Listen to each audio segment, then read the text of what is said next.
जीवन दो धारों में बहता रहता है। हर व्यक्ति का जीवन दो धाराओं में बहता रहता है।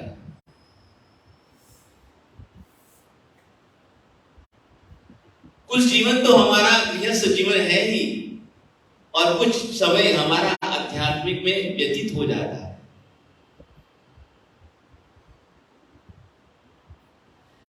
लेकिन महापुरुष कहते हैं, हमारे भगवान कहते हैं कि चाहे आप गृहस्थ जीवन जियो, चाहे आप और कोई भी जीवन जियो, लेकिन लक्ष्य हमारा मोक्ष होना चाहिए। लक्ष्य हमारा मोक्ष होना चाहिए। कल जो मैंने बातें आप लोगों से निवेदन की थी, भरत महाराजा का लक्ष्य किस ओर है? मोक्ष की ओर है। उनका मन, उनका चित्त, उनका सारा जीवन बाह्य जीवन देखते हुए भी, लेकिन उनका जो मन था वही लगा हुआ था। हर समय उसी का ही चिंतन होता रहता था, उसी के ही बारे में विचार किया करते थे, उसी के ही विचार में सोचा करते थे, चिंतन किया करते थे। और यदि चिंतन हो भी या न भी हो, चिंतन हो या न भी हो, कम से कम इतना तो व्यक्ति के दिमाग में विचार आ ही जाता है कि मेरे पिताजी कैसे हैं, जो मंगल जी, मेरे जो पिताजी हैं वो कैसे हैं, और मुझे कैसा होना चाहिए। मेरे पिताजी कैसे हैं और मुझे कैसा होना चाहिए, कम से कम इतना तो विचार हो ही जाता है। मुझे तो यही लगता है कि भरत महाराजा यही सोचते रहते होंगे, यही विचार करते रहते होंगे कि मेरे पूज्य पिताश्री कौन है,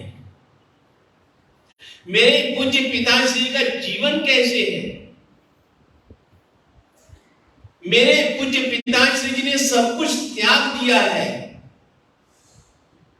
मैंने अभी तक कुछ त्यागा नहीं है।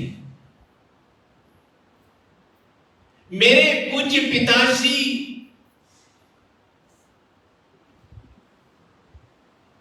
छह इंद्रियों के विजेता है। मेरे पूज्य पिताश्री छह इंद्रियों के विजेता हैं, और मैं षडखंड का अधिपति हूं। जो कहते हैं, मेरे पूज्य पिताश्री छह इंद्रियों के, पांच इंद्रियां मन के विजेता हैं, और मैं राज्य सिंहासन के ऊपर बैठा हूं। मैं छह खंड का अधिपति हूं। लेकिन कितने आश्चर्य की बात है, पूज्य मेरे पूज्य पिताश्री कैसे हैं?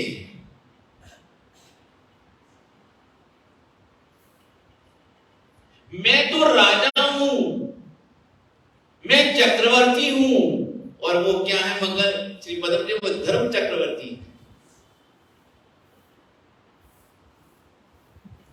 धर्म चक्रवर्ती का नाम सदियों तक रहता है, चक्रवर्ती का नाम सदियों तक नहीं रहता है।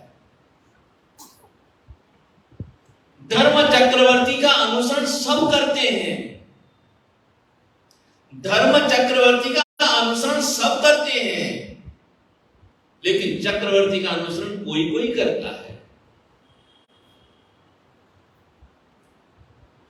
चक्रवर्ती ने तो लोगों को जीता है, राजाओं को जीता है, राजाओं के साथ में लड़ाई की है, लेकिन हमारे मेरे पूज्य पिताश्री ने किसी के साथ में लड़ाई नहीं की है। पहले अपने आप को जीता है, फिर दूसरों को जीता है।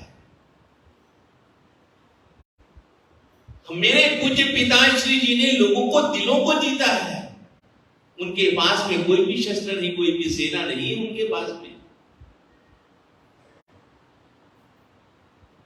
मुझे इस बात का गर्व है और मुझे उनकी चरण चिन्हों का अनुसरण करना है। मुझे उनके जो बताए हुए मार्ग है उनका अनुसरण करना है। जैसे मेरे पूज्य पिताश्री जन्म मरण से मुक्त हो जाएंगे, हो गए हैं, वैसे मुझे भी जन्म मरण से मुक्त होना है। ये उसके जीवन का लक्ष्य है।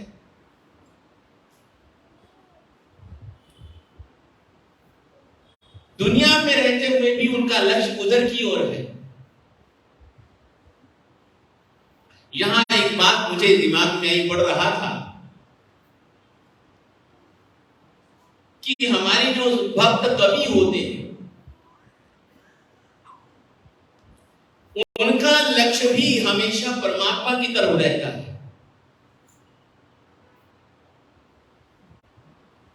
उनका ध्येय भी परमात्मा की तरफ रहता है।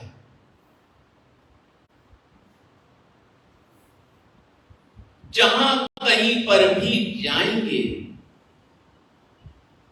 उनका लक्ष्य उधर ही रहेगा। उनका लक्ष्य, उनका ध्यान भटकता नहीं।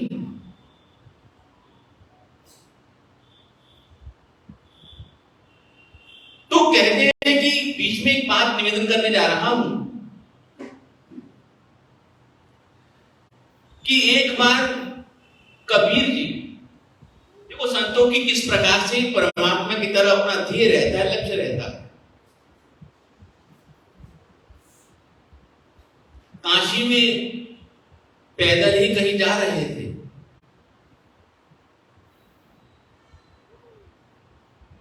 जाते जाते गर्मी के दिन से उन्हें प्यास लगी।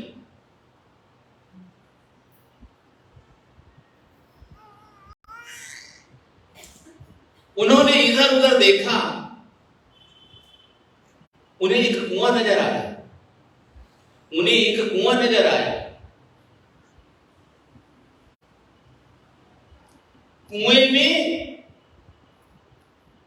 कुएं से दो महिलाएं पानी भर रही थी। कुएं से दो महिलाएं पानी भर रही थी। और ये तो आप जानते हो, आजकल के हालात ही ऐसे हैं। वैसे तो पुरानी कहावत है, दो महिलाएं हों और चुप रहे, आपस में बातचीत तो जरूर होगी।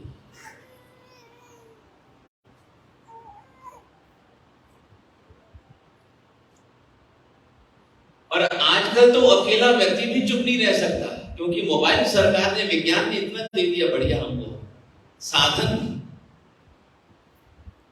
उसी में लगा रहता है। तो दो महिलाएं आपस में बात कर रही थी और दोनों ही आपस में बात करते करते कह रही थी कि मेरे पतिदेव कितने अच्छे हैं,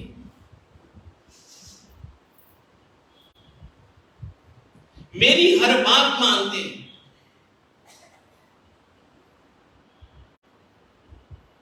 कबीर जी पानी पीने के लिए वहां खड़े हैं और दोनों की बातें सुन रहे हैं।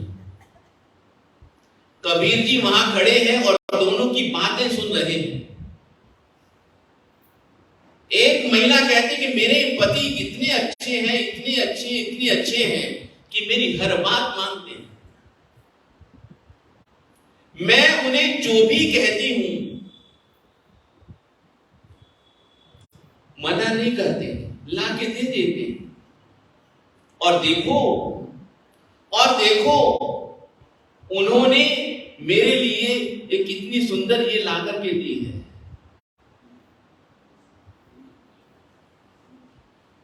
उन्होंने देखो मेरे लिए कितनी सुंदर ये ला करके दी है। दूसरी महिला कहती कि हाँ, ये ऐसे पति तो किस्मत वालों को ही मिलते हैं। कबीर जी सब सुन रहे हैं, कबीर जी सब सुन रहे हैं। ऐसे पति तो किसी किस्मत वाली को ही मिलते हैं। तो बड़ी पुण्यशाली हो, सौभाग्यशाली हो।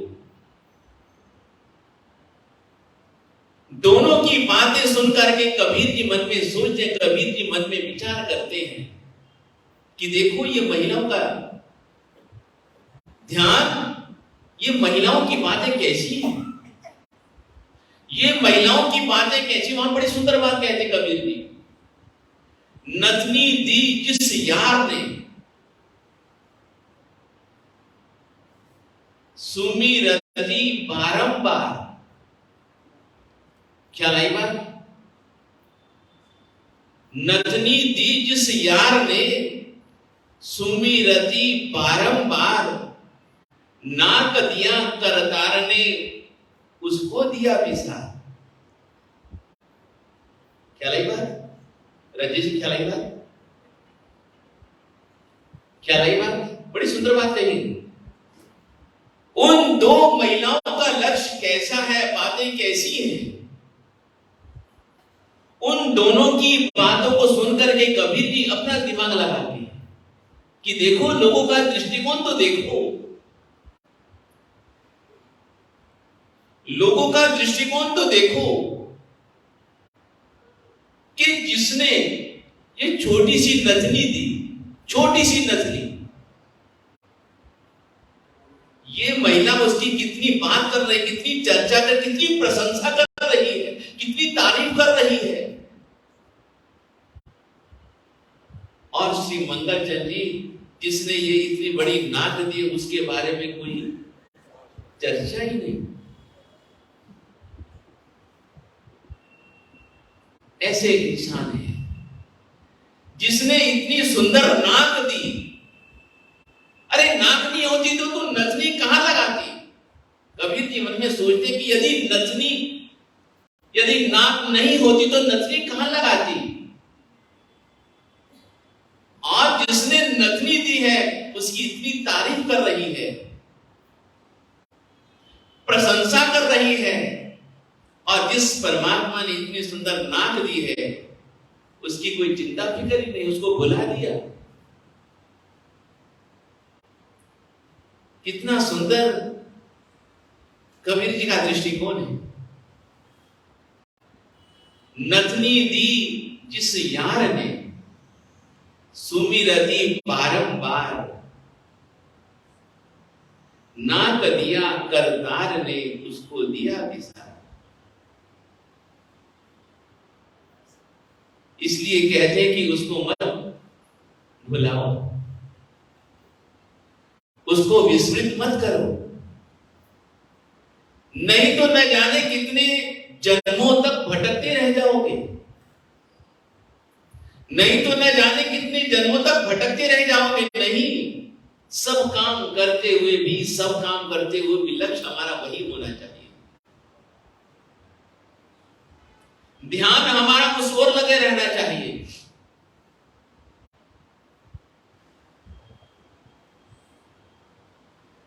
तो जैसे ही भरत महाराजा को समाचार मिले कि नहीं, परमात्मा को, मेरे पूज्य पिताश्री जी को केवल ज्ञान, केवल दर्शन की प्राप्ति हुई है, ये सारे आयोजन तो बाद में होते रहेंगे। ये सारे जो आयोजन हैं, चाहे पुत्र का महोत्सव हो, चाहे चक्र रत्न का महोत्सव हो, अरे ये तो कहीं जाने वाले नहीं।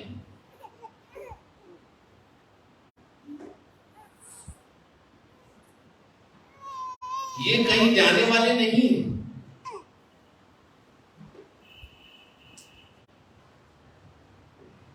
लेकिन भगवान का भरोसा नहीं,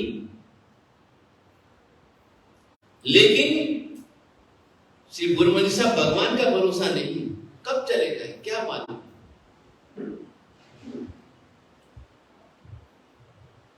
तभी तो संत लोग कहते कि संत हैं ये सरिता के जैसे हैं। संत क्या है? सरिता की जैसे है। संत क्या है? बहता पानी। संत क्या है? निर्मल गंगा की धारा है, बहते रहते बहते रहते बहते रहते बहते रहते बहते रहते, जहां जाएंगे वहीं का उद्धार कर देंगे, जहां जाएंगे वहीं का ही उद्धार कर देंगे। लेकिन कहते हैं कि पात्रता हमारे पास में होनी चाहिए, पात्रता हमारे पास में होनी चाहिए। चाहे तो हम वहां से एक लोटा भर लें, चाहे घड़ा भर लें, चाहे हम बाल्टी भर लें, चाहे हम वहीं खड़े होकर के प्यास बुझा लें, चुल्लू भर पानी से प्यास बुझा लें, जितनी हमारे में पात्रता होगी हम उतना ही उसका लाभ उठा पाएंगे। तो इसलिए भरत महाराजा मन में सोचते विचार करते हैं कि भगवान का भरोसा नहीं है, संत किसी के लिए रुकते नहीं है, संत किसी के लिए ठहरते नहीं है, संत किसी के लिए रुकते नहीं, संत किसी के लिए ठहरते नहीं। संतों को केवल हमारी ही चिंता नहीं है, लोगों को हमारी चिंता रहती है। इसलिए सारे कार्यक्रम, सारे आयोजन छोड़ करके भगवान के पास में जाता है कि ये तो सब, कल मैंने क्या कहा था, ये सब अर्थ और काम है, ये सब क्या है? अर्थ और काम है। लेकिन जो परमात्मा है ये धर्म है और मोक्ष है, जो परमात्मा है ये धर्म है और मोक्ष है। ये जो चक्र रत्न है, पुत्र रत्न, ये क्या है? अर्थ और काम है। इसलिए मुझे कहा जाना चाहिए? भगवान के पास में जाना चाहिए। इसलिए कहा जाना चाहिए? भगवान के पास में जाना चाहिए।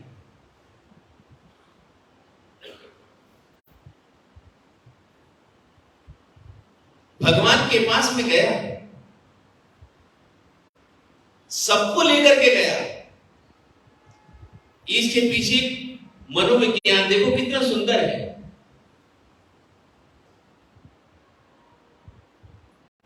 कि कभी भी धर्म करो, धर्म स्थान में जाओ, कभी भी धर्म करो, धर्म स्थान में जाओ, तो श्री मंगल चंडी अकेले अकेले नहीं।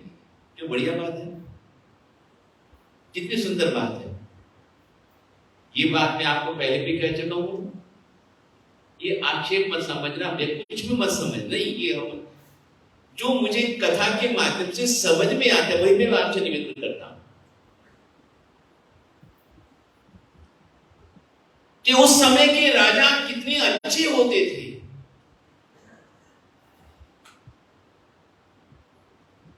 कि सभी चलो, सभी चलो, सभी चलो, सभी चलो, सभी चलो, पीछे की चिंता मत करो, पीछे की चिंता हम करेंगे। कितनी जब घटना पढ़ते हैं, चिंतन करते, कितना अच्छा लगता है। पीछे की चिंता हम करेंगे, तुम तो चलो।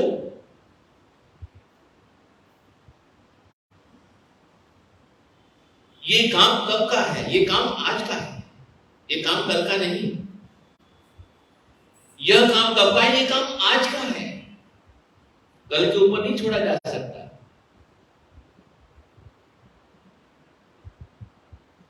धर्म का काम कल पर नहीं छोड़ा जाता, धर्म का काम कल पर नहीं छोड़ा जाता। अर्थ का काम कल पे छोड़ दो, धर्म का काम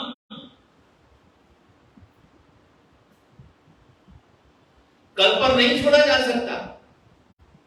ये तो आज का है। कितना सुंदर इन कथाओं में मनोविज्ञान रहा हुआ है। चाहे कहीं पर भी देख लो, यही आपको बात देखने को मिलेगी।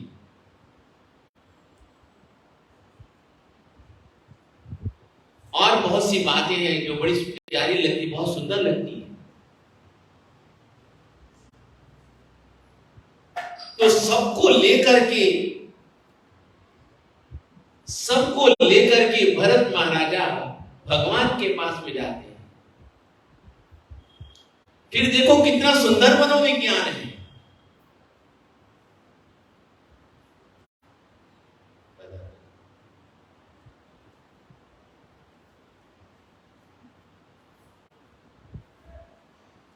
भगवान के पास पहली बार मिलने के लिए गए। भगवान के पास पहली बार मिलने के लिए गए। कितने वर्षों के बाद, ये भी आप ध्यान रख लीजिएगा, कितने वर्षों के बाद? 1000 वर्षों के बाद। कितने वर्षों के बाद, ये याद रख लीजिएगा, कितने वर्षों के बाद? 1000 वर्षों के बाद। इसका दूसरा अभिप्राय क्या है? क्या कि भगवान श्री आदिनाथ प्रभु का जो साधना काल है 1000 वर्ष है। सब बातें सोचते जाइए, बहुत अच्छी लगती है।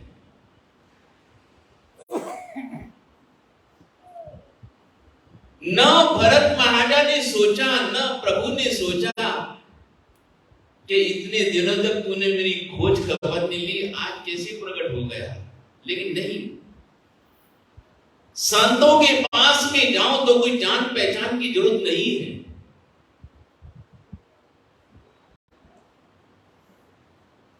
संतों के पास तो जाओ, सरल बन करके जाओ, चाहे जानते हैं कि नहीं जानते, एक बार तो जाओ।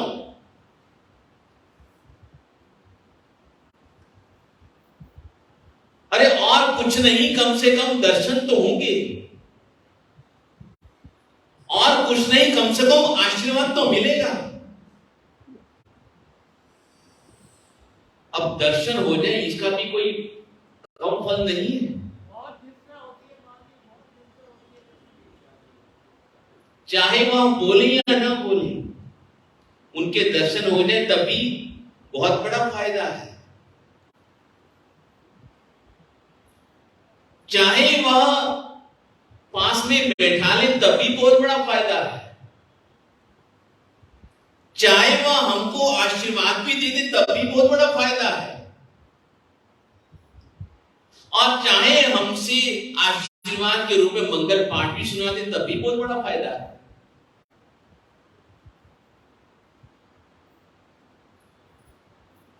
फायदा ही फायदा है।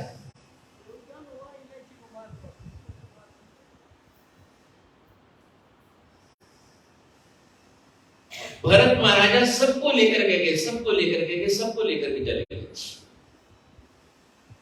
नगरी खाली हो गई, नगरी खाली हो गई। एक विज्ञान इसके पीछे और छुपा हुआ है कि राजा ही अपने आदेश से सबको अच्छे मार्ग के ऊपर ले जाता है, क्योंकि राजा आदेश देता है। राजा आदेश देता है, आपको नहीं चलना पड़ेगा, ये मेरा आदेश है। अच्छे काम के लिए राजा आदेश देते हैं, अच्छे काम के लिए राजा आदेश देते हैं, चलो भगवान के पास बैठो। भगवान क्या कहते हैं, भगवान सुनो। समझ में आता है या नहीं आता, कम से कम भगवान का दर्शन और भगवान का सानिध्य तो मिलेगा। चलो भगवान के पास से बैठो, भगवान का दर्शन करो। इसी से ही तुम्हारे कर्म सुधर जाएंगे, इसी से ही तुम्हारे कर्म सुधर जाएंगे। चलो, सबको लेके गया, भगवान का पास में बैठे हैं, भगवान का देशना सुन रहे हैं। देशना सुनते सुनते कितना ही समय व्यतीत हो गया, किसी के मन में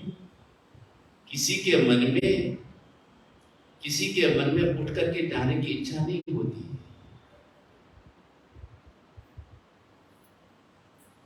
क्यों बोला आपने?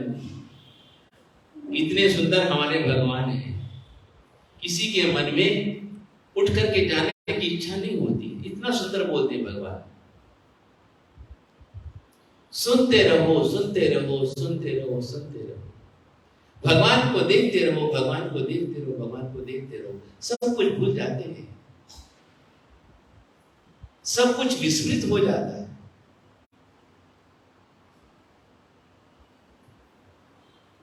भगवान की देशना सुनने के बाद, भगवान का उपदेश सुनने के बाद दुनियादारी के सवाल तो उसके दिमाग से सब निकल गए, खत्म हो गए, समाप्त हो गए। और उस समय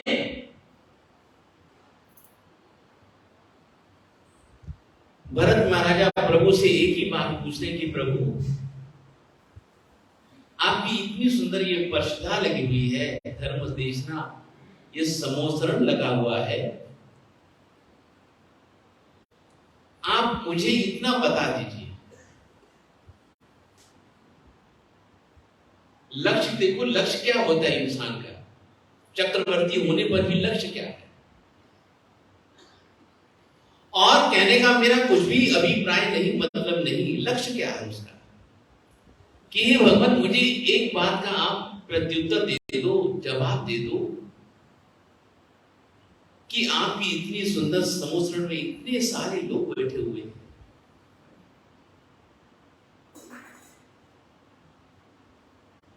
देखो कितनी बढ़िया बात है। भगवान के गणधर भी हैं, सब कुछ है, सब कुछ है, सब कुछ होने वाला है, लेकिन फिर भी भरत महाराजा भगवान से एक ही सवाल पूछते हैं कि हे प्रभु, इतना बता दो कि इतने सारे समोसरण में इतने सारे लोग बैठे हैं, इसमें कोई तीर्थंकर की आत्मा है? बाकी को तो जो गणधर है उनको केवल क्या, केवल दर्शन होना है, लेकिन भरत महाराज क्या पूछते हैं? तीर्थंकर। और कुछ नहीं पूछा भरत महाराज ने। गणधर भगवंतों के बारे में नहीं पूछा, जो ज्ञानी मुनिजन है उनके बारे में नहीं पूछा। वो भगवान की कृपा से संयम लेने के बाद जन्म मन से मुक्त हो जाएंगे, लेकिन भरत महाराजा ने कुछ भी नहीं पूछा। यही पूछा कि आप इस धर्म सभा में, इस समोसरण में कोई तीर्थंकर की आत्मा है? कितना सुंदर सवाल। और कुछ नहीं पूछा, आपकी इस धर्म सभा में कोई तीर्थंकर की आत्मा है? तो भगवान कहते हैं कि हाँ है। फिर भरत महाराजा पूछते हैं कि प्रभु कृपा करके ये हमको बताइए कि कौन है वह, कौन है वह? उस समय भगवान प्रभु श्री आदिनाथ प्रभु कहते हैं कि तुम्हारा ही पुत्र जिसका नाम मरीचि है, तुम्हारा ही पुत्र जिसका नाम मरीचि है, वह अंतिम तीर्थंकर होने वाला है। घटना सुनी होगी, लेकिन बड़ी प्यारी है। लेकिन लक्ष्य क्या है? कैसा सवाल पूछा जाता है, कैसा भगवान उसको उत्तर देते हैं। जो महाराज कितना सुंदर उत्तर देते हैं। लक्ष्य क्या है? मोक्ष। अब उसके मन में भी इतनी सारी धर्म परिषदा ने ये बात सुनी, सबको खुशी हुई, सबको प्रसन्नता हुई, सबको खुशी हुई, सबको प्रसन्नता हुई कि मेरा पुत्र मरीचि जो भगवान के साथ ही विचरण कर रहा है, जिसमें थोड़ी सी शिथिलता आ गई है, जिसका मन कुछ कमजोर हो गया है, तीर्थंकर बनेगा। उसको भी थोड़ा सा अभिमान आ गया, लेकिन भरत महाराजा को अभिमान नहीं आया। लेकिन भरत महाराजा को अभिमान नहीं आया। वह तो यही सोचते हैं कि उस समय में मैं रहूंगा या नहीं रहूंगा, लेकिन चलो आज उस भाव में उस आत्मा को दर्शन तो कर लूं, नमन तो कर लूं। किस भाव को नमन है? उस भाव, मेरा पुत्र है, पुत्र भाव नहीं, पुत्र भाव नहीं, क्या भाव है? तीर्थंकर होने वाला है। उस समय में मैं रहूंगा या नहीं रहूंगा, लेकिन उस भाव में मैं उसका दर्शन तो कर लूं, उसका अभिवादन तो कर लूं। लेकिन भगवान कितने सुंदर बात कहते हैं कि आप लोग संतों के चरण स्पर्श करते हैं, संतों को अभिमान नहीं आना चाहिए। लेकिन मरीचि को अभिमान आ गया। कितनी सुंदर बात। जब छोटी छोटी बात को लेकर सोचता हूं ना बैठ करके, बहुत प्यारा लगता है। भगवान कहते हैं कि इतने सारे भक्त लोग आपके संतों के चरण स्पर्श करते हैं, उनसे आशीर्वाद लेते हैं, लेकिन संतों को अभिमान नहीं आना चाहिए। संतों का जीवन तो हमेशा विनम्र बना रहना चाहिए। संतों का जीवन तो हमेशा विनम्र बना रहना चाहिए। घटना तो छोटी होती, जब सोचते हैं, विचार करते, कितनी सुंदर सुंदर बातें सामने आती हैं।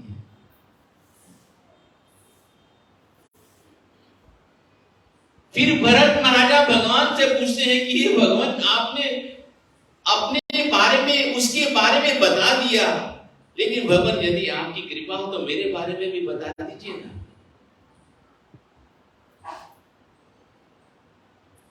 हे भगवान, यदि आपकी कृपा हो, यदि आपकी मेहरबानी हो, तो आप मेरे बारे में भी बता दीजिए ना, कृपा होगी। मैं कितना सुंदर शब्द, मैं बंधन से मुक्त कब होऊंगा। बड़ा सुंदर शब्द पूछा, मैं बंधन से मुक्त कब होऊंगा। तो भगवान कहते हैं कि हरे राजन, तू बंधा हुआ कब है? तू बंधा हुआ कब है? तू तो हमेशा मुक्त है। तू तो हमेशा मुक्त है। तू तो हमेशा मुक्त है। भगवान उसके बाह्य जीवन को नहीं देख रहे हैं। भगवान उसके बाह्य जीवन को नहीं देख रहे हैं, भगवान उसके अभ्यंतर जीवन को देख रहे हैं। भगवान कहते हैं कि तू बंधा हुआ कब है? तू तो हमेशा मुक्त ही है। तू हमेशा बंधा हुआ नहीं है, तू तो हमेशा मुक्त ही है।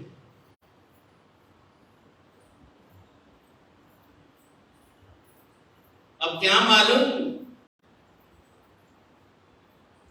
कितने दिनों में वो मुक्त हो जाता है, लेकिन मुक्त जरूर हो जाएगा। लेकिन बात हमेशा याद रखना, लेकिन मुक्त हो जाएगा, लेकिन तीर्थंकर तो नहीं है ना। तीर्थंकर कौन बनेगा? मेरा बेटा। तीर्थंकर कौन बनेगा?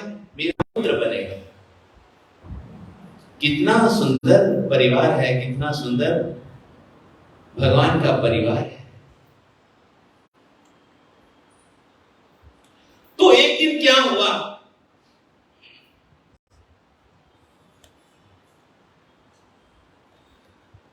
दो चार महिलाएं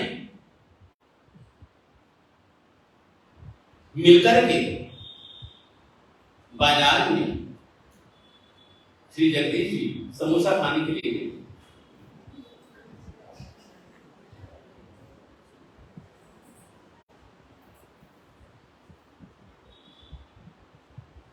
दो दिन से रोज जा रही थी, दो तीन दिन से रोज जा रही थी समोसा खाने के लिए।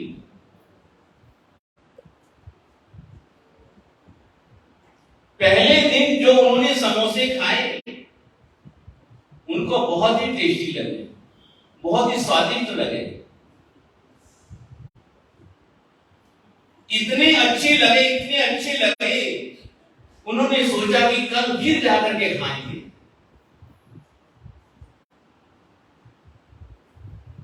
जैसे ही वह दूसरे दिन उसी दुकान के ऊपर समोसे खाने के लिए गई, दुकानदार ने उसी प्रकार से उनको समोसे दे दिए, खाने लगी।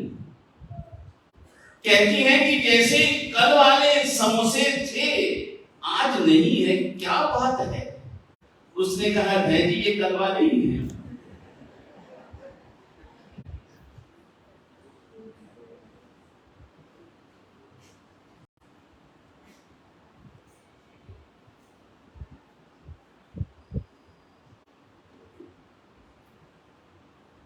आज वाले नहीं है।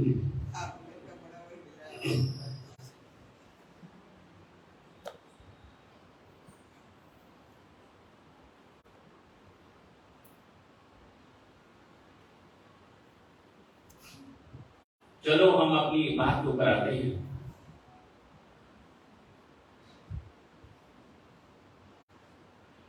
एक सवाल छोटा सा पूछूं, सवाल नहीं ना सवाल है ना जवाब है, छोटी सी बात है, कोई बात नहीं। संतों की लाइनें बड़ी प्यारी होती है, बहुत अच्छी होती है।